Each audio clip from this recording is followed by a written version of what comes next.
बिस्मिल्लाहिर्रहमानिर्रहीम। Dear student, अस्सलाम वालेकुम। कैसे हैं आप? उम्मीद है आप सब लोग खैरियत से होंगे। First year mathematics unit 2 matrices and determinants में हम समझेंगे elementary operations on matrix. Matrix पर दो तरह से एलिमेंट्री ऑपरेशन को परफॉर्म किया जाता है। अगर हम किसी भी मैट्रिक्स की रो में ऑपरेशन परफॉर्म कर रहे हैं तो हम कहेंगे एलिमेंट्री रो ऑपरेशन, और अगर हम किसी भी मैट्रिक्स के कॉलम में ऑपरेशन परफॉर्म कर रहे हैं तो हम कहेंगे एलिमेंट्री कॉलम ऑपरेशन। तो एलिमेंट्री रो ऑपरेशन हो या कॉलम ऑपरेशन हो, तीन तरह से परफॉर्म किया जाता है, ये याद रखना है। Number 1, interchanging any two rows या एनी टू कॉलम्स। अगर हम रो में ऑपरेशन परफॉर्म कर रहे हैं तो हम कहेंगे कि कोई भी दो रोज को इंटरचेंज कर दो, या अगर हम कॉलम ऑपरेशन परफॉर्म कर रहे हैं तो हम कहेंगे किसी भी दो कॉलम को इंटरचेंज कर दो। तो देखो, अगर हम रो में ऑपरेशन परफॉर्म कर रहे हैं तो हम क्या कर सकते हैं कि आईएथ रो को जेथ रो के साथ क्या कर सकते हैं, इंटरचेंज कर सकते हैं। ठीक है। अगर हम कॉलम में ऑपरेशन परफॉर्म कर रहे हैं तो आईएथ कॉलम को जेथ कॉलम के साथ क्या कर सकते हैं, इंटरचेंज कर सकते हैं। इस बात को समझते हैं मैट्रिक्स बनाकर इस तरह से। देखो, ये मेरे पास एक मैट्रिक्स है 2 3 5 0 1 2 1 -1 3। ये मेरे पास एक मैट्रिक्स है। अब इस मैट्रिक्स पर मैं रो ऑपरेशन परफॉर्म करता हूँ। कौन सा रो ऑपरेशन परफॉर्म करता हूँ? पहला वाला रो ऑपरेशन परफॉर्म करता हूँ। और क्या करता हूँ, कोई भी दो रोज को मैं इंटरचेंज कर लेता हूँ। यहाँ पर मैं क्या करता हूँ, मैं रो 1 एंड रो 2 को इंटरचेंज कर लेता हूँ। यहाँ पर कोई भी दो रोज को आप इंटरचेंज कर सकते हो, तो मैं रो 1 रो 2 को इंटरचेंज कर लेता हूँ। 0 1 2 2 3 5 1 -1 3। रो 1 की जगह रो 2 को लिखा, रो 2 की जगह रो 1 को लिखा। मैंने इस मैट्रिक्स के साथ क्या ऐसा किया, कौन सा ऑपरेशन परफॉर्म किया? पहला ऑपरेशन परफॉर्म किया, और उसके अकॉर्डिंग मैंने क्या किया, रो 1 एंड रो 2 को इंटरचेंज किया।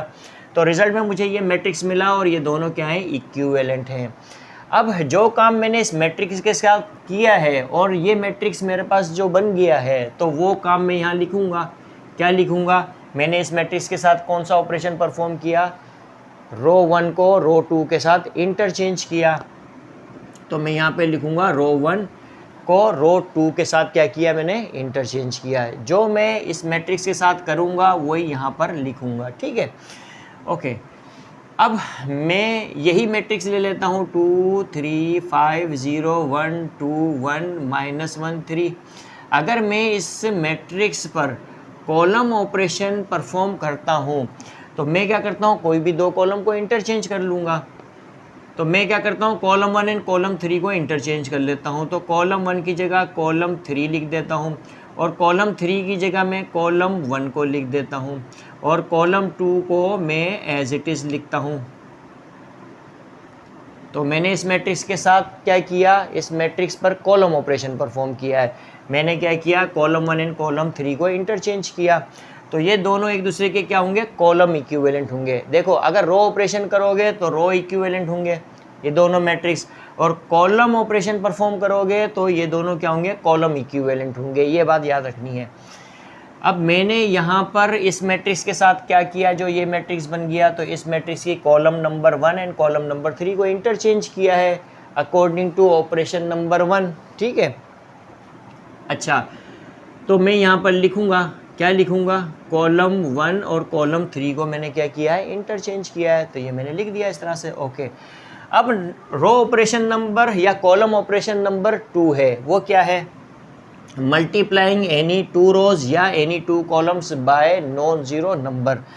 देखो, अगर मैं रो ऑपरेशन परफॉर्म करता हूं तो मेरे पास आईएथ रो है, आईएथ रो को मैं नॉन जीरो नंबर के से मल्टीप्लाई करता हूं। ये के जो है वो ज़ीरो के इक्वल नहीं होना चाहिए। के कोई भी नंबर हो सकता है, ज़ीरो के बराबर नहीं हो सकता। तो मैं किसी भी रो को किसी भी नॉन ज़ीरो नंबर से मल्टीप्लाई कर सकता हूँ अगर मैं मैट्रिक्स में रो ऑपरेशन परफॉर्म कर रहा हूँ तो। और अगर मैं मैट्रिक्स में कॉलम ऑपरेशन परफॉर्म कर रहा हूँ तो मैं किसी भी कॉलम को किसी भी नॉन ज़ीरो नंबर से मल्टीप्लाई कर सकता हूँ। के ज़ीरो के बराबर नहीं होना चाहिए। ठीक है, ये याद रखना है। के कोई भी नंबर हो सकता है, के कोई भी नंबर हो सकता है। मैं यहाँ पे के की जगह जो एक है एल का इस्तेमाल कर लेता हूँ। चलो के का ही इस्तेमाल करता हूँ। के जो है कि वो क्या है, 0 के इक्वल नहीं होना चाहिए, बस ये याद रखना है। ओके, अब इस बात को समझते हैं मैट्रिक्स बनाकर। इस तरह से देखो, मैं एक मैट्रिक्स ले लेता हूँ 2 3 1 1 -1 0 5 2 2। इस तरह से ये मैंने एक मैट्रिक्स ले लिया, कोई भी मैट्रिक्स ले सकता हूँ मैं। तो यहाँ पर ये मैंने मैट्रिक्स ले लिया। अब इस मैट्रिक्स की मैं किसी भी रो को, मैं इस मैट्रिक्स पर रो ऑपरेशन परफॉर्म करना चाहता हूँ, तो मैं इस मैट्रिक्स की किसी भी रो को मैं किसी भी नॉन ज़ीरो नंबर से मल्टीप्लाई कर सकता हूँ। मैं क्या करता हूँ कि मैं रो 3 को 2 से मल्टीप्लाई कर देता हूँ, तो लिहाजा मैं रो 1 एंड रो 2 को एज इट इज़ लिखूँगा। अब इसको मैं 2 से मल्टीप्लाई कर रहा हूँ, तो मैं क्या कहूँगा, बाय 2r3, यानी रो 3 को मैं किससे मल्टीप्लाई कर रहा हूँ, 2 से मल्टीप्लाई कर रहा हूँ। तो 2 5 ज़ा क्या होगा 10, 2 2 ज़ा 4 होगा, 2 2 ज़ा क्या होगा 4 होगा। अब ये दोनों मैट्रिक्स एक दूसरे के क्या होंगे, रो इक्विवेलेंट होंगे, क्योंकि मैंने रो में ऑपरेशन परफॉर्म किया है। इसी तरह से अगर मैं कोई मैट्रिक्स ले लेता हूँ 3 5 2 6 2 9 -1 0 5, ये मैंने एक मैट्रिक्स लिया।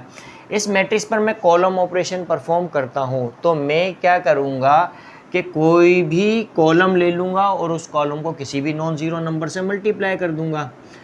तो मैं क्या करता हूँ कि कॉलम 2 को 3 से मल्टीप्लाई कर देता हूँ, तो मैं क्या कहूँगा, बाय 3 इंटू कॉलम नंबर 3। ठीक है, तो कॉलम 3 को मैं क्या कर रहा हूँ, मल्टीप्लाई कर रहा हूँ। चलो मैं कॉलम 2 कर देता हूँ, कॉलम 2 को 3 से मल्टीप्लाई कर लेता हूँ, तो मैंने 3c2 कर दिया यहाँ पर।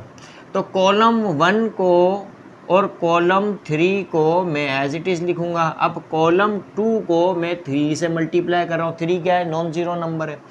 3 5 ज़ा क्या होगा 15 होगा, 3 2 ज़ा क्या होगा 6 होगा, 3 0 ज़ा क्या होगा 0 होगा। अब ये दोनों मैट्रिक्स एक दूसरे के कॉलम इक्विवेलेंट होंगे। ठीक है, क्या होंगे, कॉलम इक्विवेलेंट। अगर ऑपरेशन कॉलम में परफॉर्म कर रहा हूँ तो कॉलम इक्विवेलेंट होंगे, और अगर ऑपरेशन रो में परफॉर्म कर रहा हूँ तो रो इक्विवेलेंट होंगे। ओके, ये हमें समझ में आ गई बात। अब जो है कि हमारे पास रो या कॉलम ऑपरेशन नंबर 3 है, तो इसमें क्या कहा गया है, adding a multiple of one row या कॉलम टू अनदर रो या कॉलम। तो देखो, इस बात को इस तरह से समझते हैं कि अगर हमारे पास, अगर हम रो में ऑपरेशन परफॉर्म कर रहे हैं, तो मैं ith रो में के टाइम्स ऑफ jth रो को क्या कर दूंगा, ऐड कर दूंगा। ठीक है, मेरे पास किसी भी मैट्रिक्स की ith रो है और jth रो है, j को मैं किसी भी नॉन ज़ीरो नंबर k से मल्टीप्लाई करके किसी दूसरी रो, जिसको मैं ith रो बोल रहा हूँ, उसमें मैं ऐड कर सकता हूँ अगर मैं रो ऑपरेशन परफॉर्म कर रहा हूँ तो। और अगर मैं कॉलम ऑपरेशन परफॉर्म कर रहा हूँ तो ith कॉलम में मैं क्या ऐड कर सकता हूँ, के टाइम्स ऑफ jth कॉलम को। ठीक है, तो ये बात आपके समझ में आई होगी। अब इसको हम समझते हैं मैट्रिक्स बनाकर किस तरह से। देखो, मैं एक मैट्रिक्स ले लेता हूँ, कोई भी मैट्रिक्स ले लेता हूँ 3/3 का, 2 3 5 6 2 0 2 -1 3। ये मैंने एक मैट्रिक्स लिया। अब मैं इस पर रो ऑपरेशन परफॉर्म करता हूँ। कौन सा रो ऑपरेशन, ये तीसरा रो ऑपरेशन परफॉर्म करता हूँ। मैं क्या करता हूँ कि दूसरी रो को मैं 2 से मल्टीप्लाई करके पहली रो में ऐड कर देता हूँ। ठीक है, 2 6 ज़ा 12, 12 और 2 कितना हो गया, 14 हो गया। 2 2 ज़ा 4, और 4 और 3 क्या हो गया हमारे पास, 4 और 3 7 हो गया। 2 0 ज़ा 0, 0 5 कितना हो गया, 5 हो गया। इसी तरह से रो 2 और रो 3 को मैं एज इट इज़ लिखूँगा। तो मैंने इस पर रो ऑपरेशन परफॉर्म किया। कौन सा वाला रो ऑपरेशन, तीसरा रो ऑपरेशन परफॉर्म किया। ठीक है, इस मैट्रिक्स पर। तो ये दोनों मैट्रिक्स एक दूसरे के क्या होंगे, रो इक्विवेलेंट होंगे। अब मैं यहाँ पर लिखूँगा जो काम मैंने इस मैट्रिक्स के साथ किया है और जिसके नतीजे में ये मैट्रिक्स बना है, तो वो काम मैं यहाँ पर लिखूँगा। क्या लिखूँगा, मैंने क्या किया है कि रो 1 में किसको ऐड किया है, 2 टाइम्स ऑफ रो 2 को। ठीक है, तो ये है हमारे पास ऑपरेशन नंबर 3, यानी रो ऑपरेशन नंबर 3। अगर इसी को ही हमने कॉलम में देखना है तो इस तरह से देखेंगे। देखो मैं एक मैट्रिक्स ले लेता हूँ 2 3 5 0 1 2 3 2 0, ये मैंने लिया, ठीक है, इस तरह से। ओके, अब मैं इसमें कॉलम ऑपरेशन परफॉर्म करता हूँ। क्या करता हूँ? Column operation.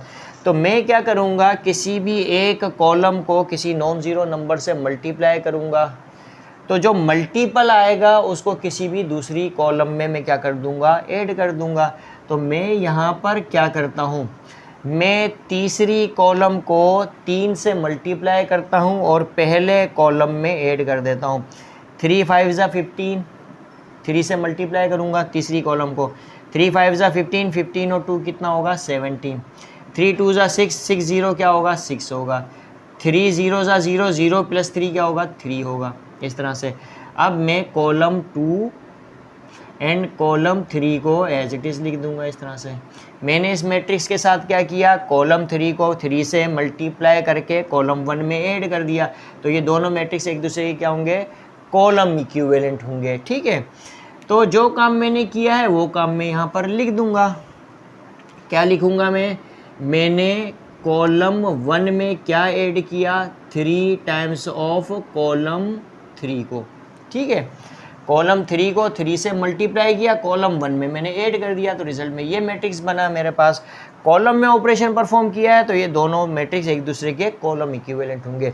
तो आई होप कि यहाँ पर आपको एलिमेंट्री ऑपरेशन समझ में आए होंगे, एलिमेंट्री रो ऑपरेशन भी समझ में आया होगा, एलिमेंट्री कॉलम ऑपरेशन भी समझ में आया होगा।